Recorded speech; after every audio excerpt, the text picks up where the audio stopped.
Hello YouTube, I'm TJ with Degenerate Matter Games, and you're watching our latest video update on Galaxious.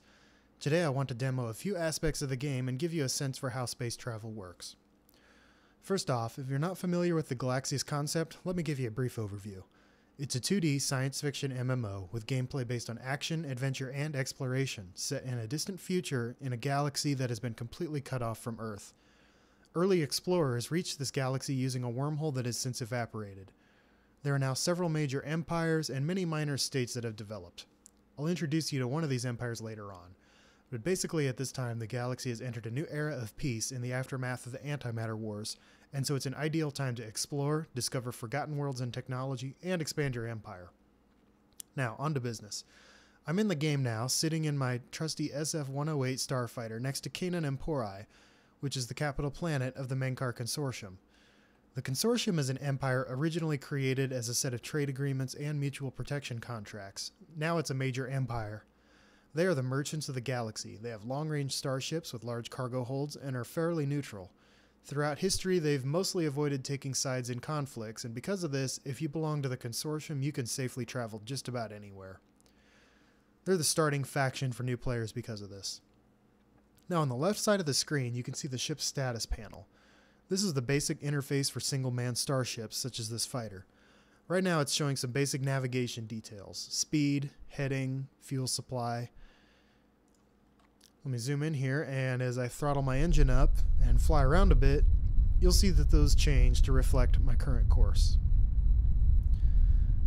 Now let me change to the navigation computer, which is probably the most important screen in the game so far. Navigation in Galaxious is based on nav beacons. Beacons are set in space or on the planet's surface, and they broadcast position information so you can find them.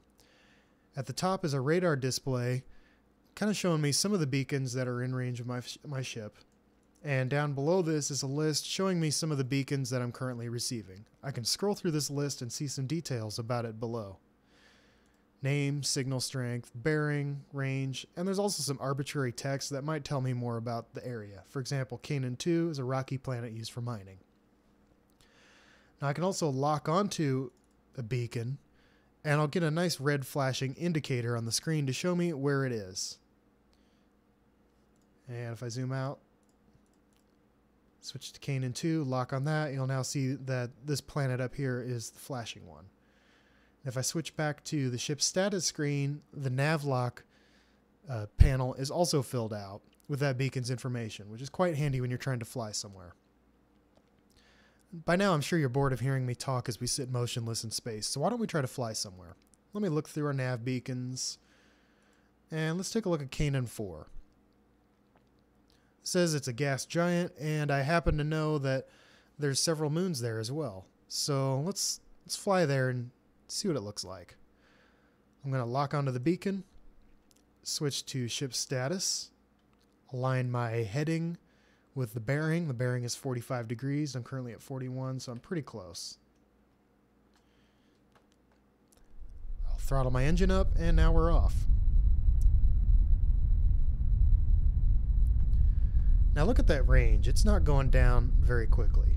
We're over 1 million meters away, 1.4 million meters, and it looks like my little short-range starfighter tops out at only 1,000 meters per second. If you take that distance, divide by our speed of 1,000, that's in seconds, to divide by 60 to get minutes, we're about 23 minutes away from Canaan 4. I'm not going to put you through that because that'll be a very boring video. And that brings me to the next topic, hyperspace. It just so happens that I have a special model of starfighter that is equipped with an HPG, or hyperspace portal generator.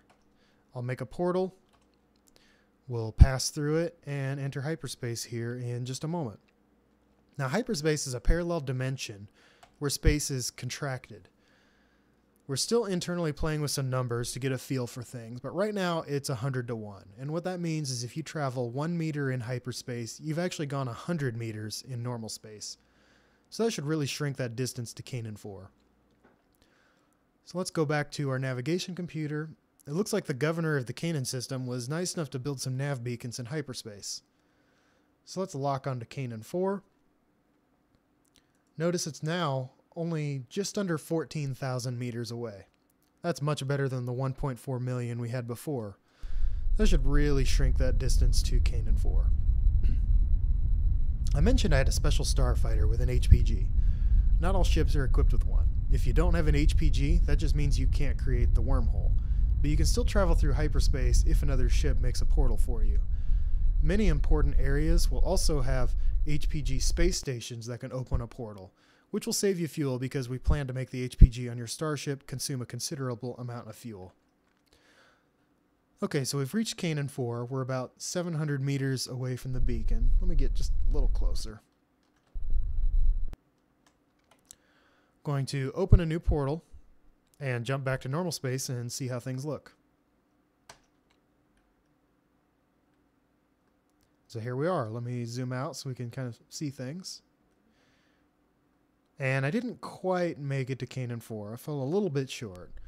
But you'll see here it is. It's a gas giant and it's got multiple moons around it too.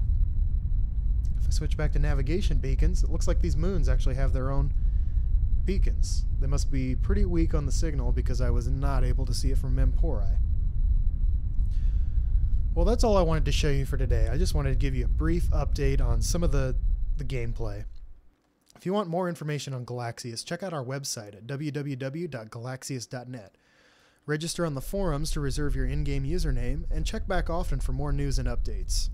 Be sure to watch our Kickstarter later this year, which will help us fund the closed alpha and beta multiplayer servers that contributors can join in and play on and help us test prior to the official launch of the game.